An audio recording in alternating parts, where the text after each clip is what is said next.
Okay. Oh, we didn't mean to lock that. There we go. Good morning, everybody. As normal, I am Chris. This is Phoenix Gaming. Today we're going to look at the Ork Faction Focus. Kind of excited.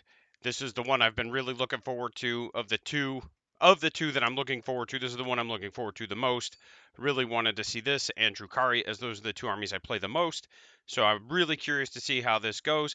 Before we dig in, I do have a couple of quick announcements. First one is big shout out once again to JD. Congratulations on winning the Umbral 6 model, my man. We've already coordinated how we are going to get that delivered to you, so I'm super happy to see it go to somebody.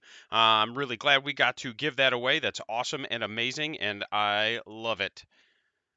Second announcement is going to be just a reminder to anybody in the community. Apocalypse game on July 1st. It is a pay-to-play, but it's a very non-competitive event. It's a fundraiser. There's a Facebook event. I'll start getting links up for that for everybody. I'm pretty sure I have already, but we'll share them some more.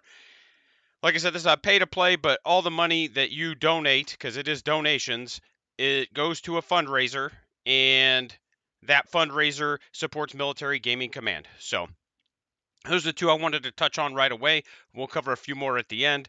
But for now, let's look at the Warhammer 40,000 Faction Focus Orks. Obviously, this just dropped. I haven't seen it yet. You're getting my initial reaction to everything. I have super low expectations for it. So it's one of those where if you go in expecting the worst, you can't be disappointed, right? That's how that goes. Let's dig in. Big shock. First thing we see is a big fat picture of Gaskell. Beaky Boys, Bugs, Stunties. The meanest, greenest faction in the galaxy is spoiling for scrap in a new edition of Warhammer Lots. Okay, let's see how you and your boys are going to be. Overview. Faction rules. Let's start here. Army rule. Wah. If your army faction is orcs, once per battle at the start of the battle round, you can call a wah. If you do until the start of the next battle round, so you get army-wide advance in charge, which is definitely better than what it was, but we're kind of in the same boat. You get +1 strength and you get a 5-up invuln. So basically, our army rules don't look like they've changed, right? Which I can't complain. They're actually pretty good.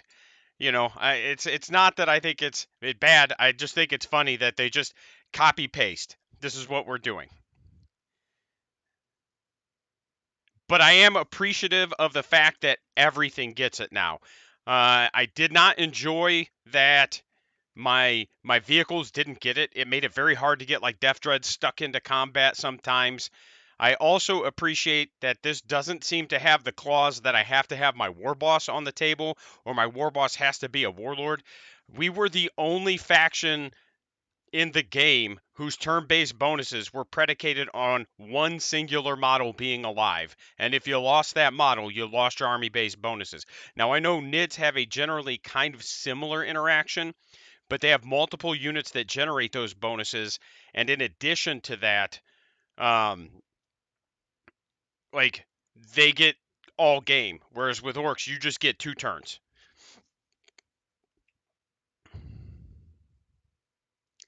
Being able, but it looks like this is just 1 turn now. And this is just touching on what I did. Every model in your army, and you kick it off at the start of a battle round, not in your command phase. So if you're going second, you'll get to use that invulnerable save to shrug. So that is a nice change. That is a very good change. And it lasts until the start of the next battle round. So it's an interesting change indeed. I think it's very good. It's interesting that, again, as an orc player, I think this is a very positive change, but it's very frustrating to still see every faction that they've released so far get bonuses the whole game, but then not. Does that make sense? Like, we only get bonuses for 1, maybe 2 turns. Everybody else just gets them for the whole game. And that's kind of a, that kind of gives the feel bads, right? Because this is an army that just kind of raw dogs the core rules. Like, we don't get special rules. We don't get to ignore a lot of things. So then we also just get, like, here's your 1 turn for special rules. That's it. But again, these are very positive changes. I'm just trying to give both the good and the bad on it.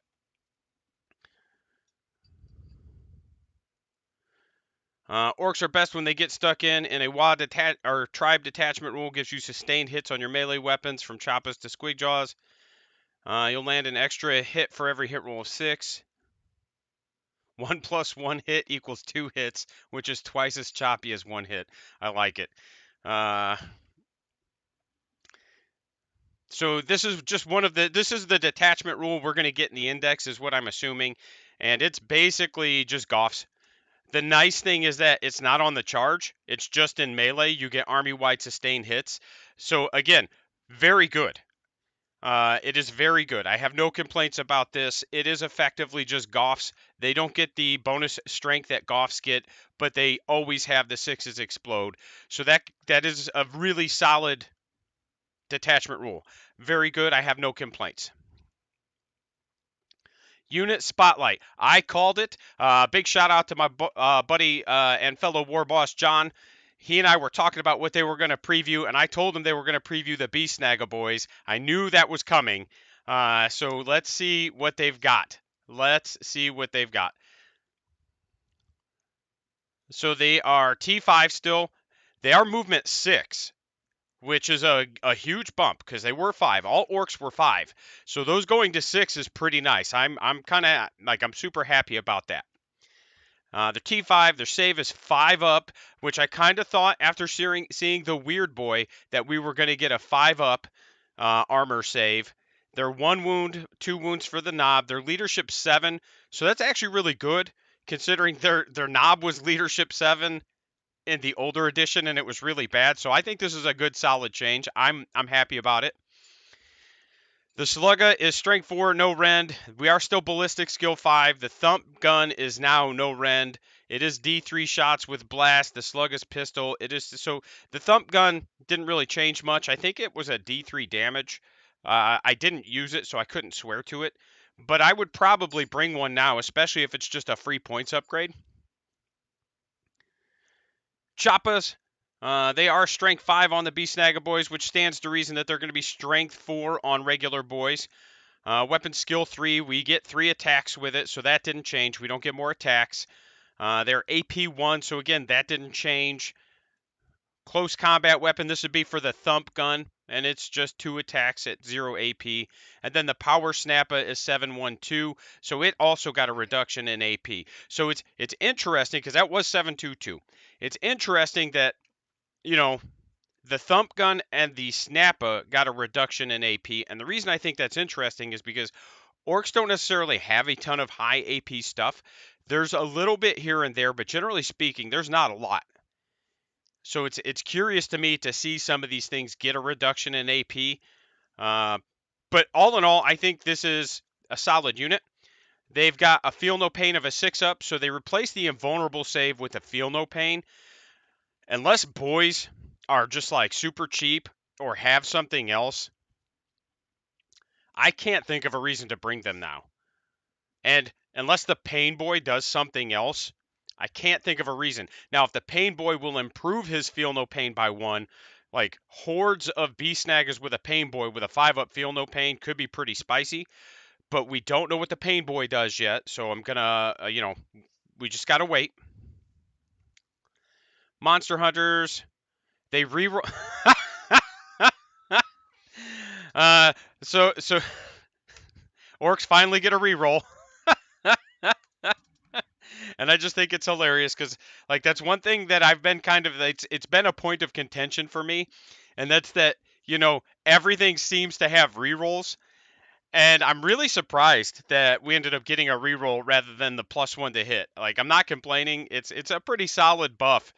I would rather have rerolls, especially in a detachment that gets exploding 6s. I can just fish for those 6s if I want to. But all in all, like, this is a really good unit. But to be fair, it was probably our best troop unit outside of Gretchen in late 9th. And the only reason Gretchen were good was because of Get the Good Bits. Yep, in Gazkul Taraka, so far I am 100% on my thoughts, my predictions for what this is going to entail. He moves 5, but he's in mega armor, so that makes sense. So I'm wondering if all orcs are going to 6 with mega armor going to 5.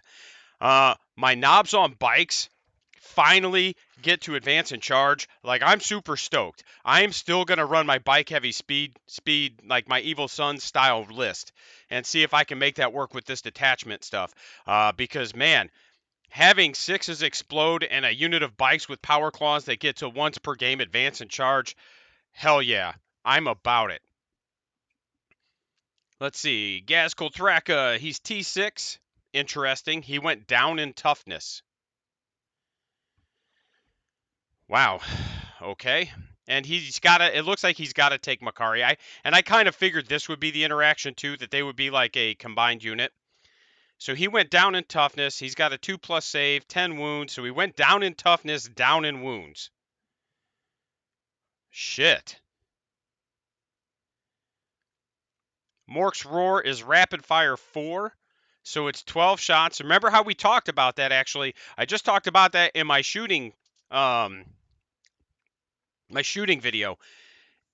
I said that because of the way the weapon keywords interact, you're going to see some neat things. Like, he just gets 12 base attacks, but then within half range, he gets 16. He still hits on 5s because, of course, he does. That also got an AP reduction. And I think, so what I'm seeing here is that maybe, like, we're just getting a few more dice to kind of compensate us for the AP. And that was another thing I had touched on before, is what I'm seeing is that you're going to be rolling more dice, but the law of averages is probably still going to keep things about as killy as it is. You're just going to be allowed to have some spikes, because instead of just being like, you don't get a save, things are still going to give you a save, but at the same time, it's going to be like, okay, I'm still going to kill you. You just get to roll some dice before I do it, which is inherently a better interaction. Don't get me wrong. I'm just not being bamboozled.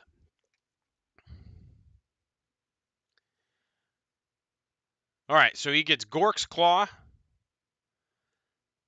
6 attacks, weapon skill 2, strength 14, neg 3 AP. So it went down in AP, 4 damage. And again, I think it's curious. Like, I see other armies like Craft Worlds and Tau, where their guns and stuff didn't really get adjusted. Like, nothing really went down overall in AP. And then I'm looking at my Orc melee, and I'm like, okay, why is this going down in AP? Not that the claw needed to be -4. It's just a curious interaction for me. Like, why does a Marine get to have a save against my claw on my, like, effectively Primarch? But we'll see. Makari Staba has devastating wounds, which it always did. And it's one attack. Okay, sure. But he does get a bonus attack on the Wa, so that's cool.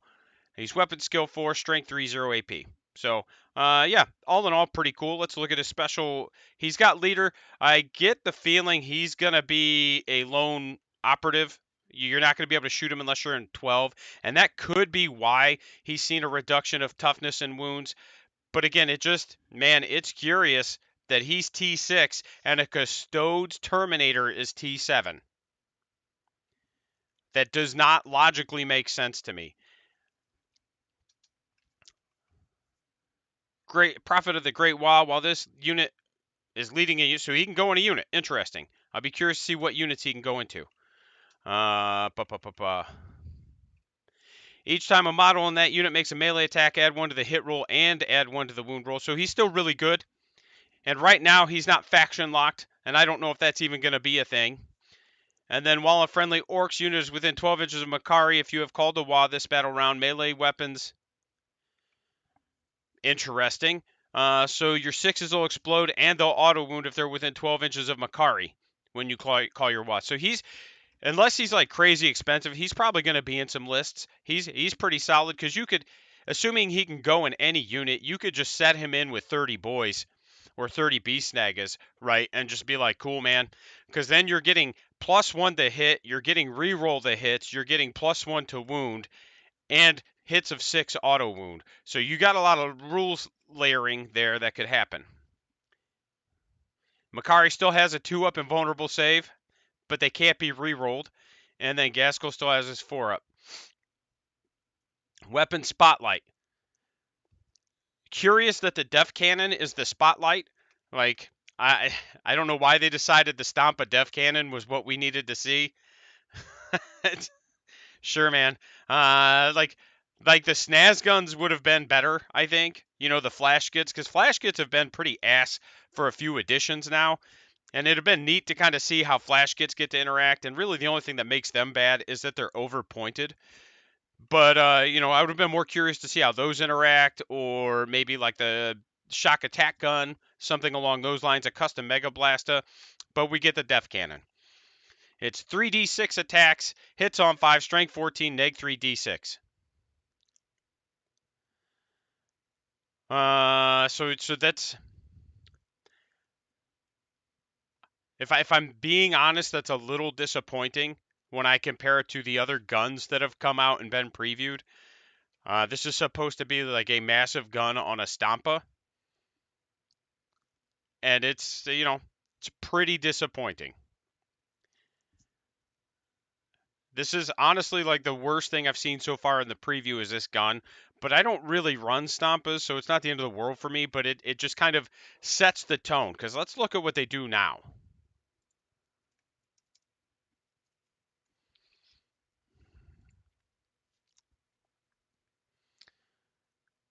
We need the Def Cannon.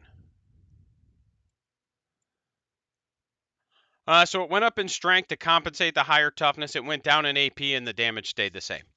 That's it. It's the only change.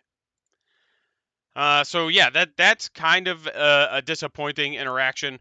I look at things like the Hecaton or the Hammerhead, and I don't expect something that has that kind of damage output. Don't get me wrong.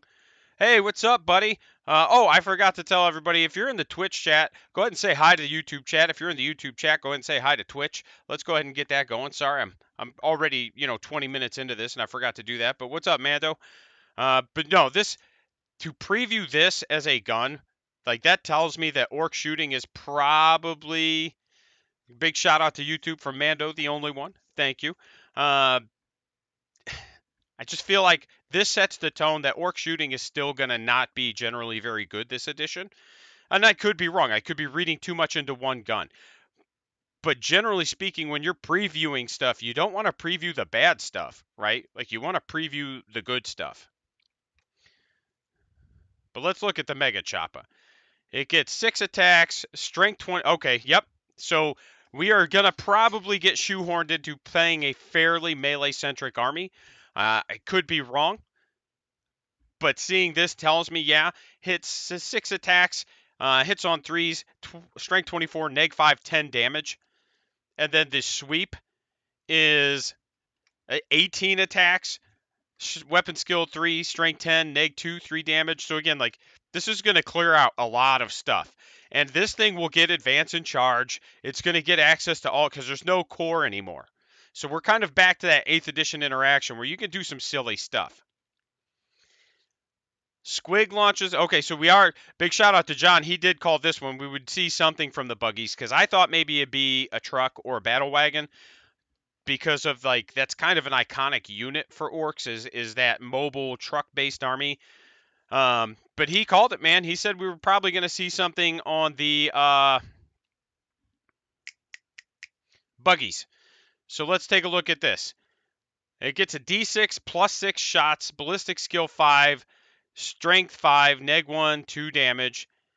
It has blast, it ignores cover, and indirect fire. So that's interesting. Because I believe they had 2 different squig launchers is how it interacted. Because that's a unit I've never had. I've always wanted one. But in 8th edition, they were really bad, so I just never bought one. And then in 9th edition, obviously I had a fire, and I lost all my orc stuff, so I've just been rebuilding the core of my army. Yeah, so there's 2 squig launchers. So interestingly, unless there's still 2 squig launchers, it doesn't get the +1 to hit for the heavy, but they both have indirect, which means they're going to hit on 6s most of the time. And it's not heavy anymore, so it can't stay still and get the +1 to hit. It's interesting. I think it's kind of a nerf. Like, this is a unit that got a nerf, which is curious. Like, they're not that great. and I don't get to see their toughness or anything, so I don't really know more about the durability of these. But it's not bad. I'm not complaining. It's just I've never used them, so I don't really have a comparison. I just see this profile, and again, I'm like, okay, so we are kind of stuck playing a lot of melee still. All right, Orcs is never beaten. Fight phase just after an enemy unit is selected. It targets one Orcs unit from your army that is selected. So it's only in the fight phase. And you can fight on death. Wow, that's super good. It is 2 CP. Hopefully we keep that interaction. I love having a codex that has nothing but 2 command point stratagems. It's pretty neat. But I like it. I dig it. And it's any unit, so you can fight on death with a Death Dread. You can fight on death with Kill a Can, stuff like that. It's even right here. And then here we go. At the end of the turn. Oh, wow. So we don't get to reroll our charge rolls anymore. Man, it's been a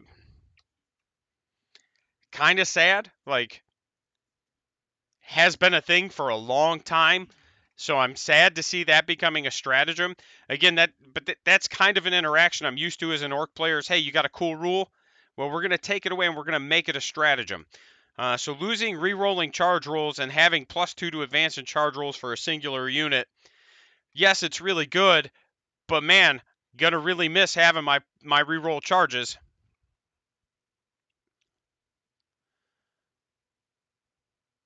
Okay, that'll wrap up my faction focus preview on the Orcs, or not preview, but my look at it. All in all, there's some good, there's some bad. It's definitely a solid army, you know. What I'm seeing does tell me it's going to be a melee-centric army. I do think Beast Snaggers are going to probably form a lot of cores. Like that's going to be the troops you get for a lot of your armies if they run them, simply because of the feel no pain, and you get the once per turn in or once per game invuln. It's curious to me that like basically almost everything has gotten nerfs. It's not like Orcs are all that great right now. But again, I'll have to see how they stand within the context of the edition. But generally speaking, like this isn't a terrible preview. It's better than I expected. Ultimately, like I said, it's weird that everything got nerfed for the most part in some way, shape, or form, but there were some really positive changes also. I'm assuming FR means French. But no, Gaskell, yeah, I agree. Gaskell's straight nerf, and I don't even know why. Like, man, let's find another one while we're looking at it. Did the Space Marines have a Primarch in it?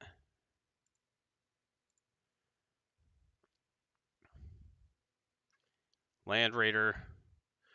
All right, let's look at Bobby G, right? He's T9. Why is he T9? And Gaskell is T6. And they both have 10 wounds. I don't mind about the leadership, right? Like, that's fine. But Gaskell better be a hell of a lot cheaper now. So the movement 5 doesn't surprise me, especially because he's not a monster. He's got infantry now because he's a mega armor. So that it is kind of weird that he's movement 5, but I understand why he's movement 5. You know, he is in mega armor. I think probably all the mega armor stuff is going to be movement 5. The Beast Snagga boys actually went to movement 6. So I think all of our non-mega armor infantry is probably going to movement 6, which is kind of cool. But I don't disagree. Like, everything he has is a straight up nerf. His weapon went down in AP. His gun went down in AP. And that, like, the lowering AP and less killy has only been applicable to non-Imperium armies from what I've seen. These guys did go to a 5-up save, which is kind of cool. But there's so much, like, so much -1 and -2 right? Like between the Eldar preview and the Tau preview, that it's just like, all right, I'm probably still just picking them up. It doesn't matter. And then, but they do have a feel no pain. Like the Beast Snaggers did get a feel no pain, which I personally think is a buff, right? Going from an invuln to a straight up feel no pain is better situationally, but I would personally rather have the feel no pain than the invuln if I had to pick one or the other. The Wa got cut in half. You only get a single turn. So you have one turn with your 5-up invuln. It's literally just the first turn of the Wa. I agree. Gascon, a Mega Knobs unit, is really good. He definitely can go in units. I don't know what units he's going to be able to go into, but I also imagine he's going to be able to go into a unit of like Boys or Beast Snaggers. I assume it's basically going to be most infantry units that aren't Gretchen. But giving rerolls to like if you've got a 5 or 6 model unit of Mega Knobs plus Gasgol, and they all have rerolls, like you're not wrong, man. That's going to be spicy. And then, so this basically didn't change from 8th edition, or 9th edition, I mean. You get +1 strength, +1 attack. You get your 5-up invuln, but all this is only one turn now. So you get everything in your army can advance and charge, but you only get one turn. So again, like, it just gives the feel bads as an Ork player to look at everybody else's rules and see that they get 2, 3, 4, 5 turns. And then it's like, yeah, well, you only get one. Get fucked. It's just like, sure, guys, appreciate it. The Wa tribe is basically half of the Goff's bonus. You get sustained hits while you're in melee, which, again, super good. I'm not complaining. I don't play Goffs, but I get it. And it is an index, and I also do understand that. Let's see. Was there anything else I needed to touch on again?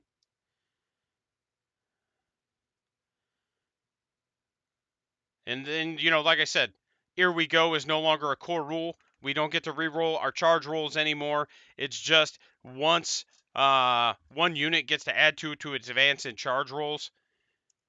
So it's one of those where it's not the worst. It's just I'd rather have my reroll charge rolls army-wide. But it is what it is.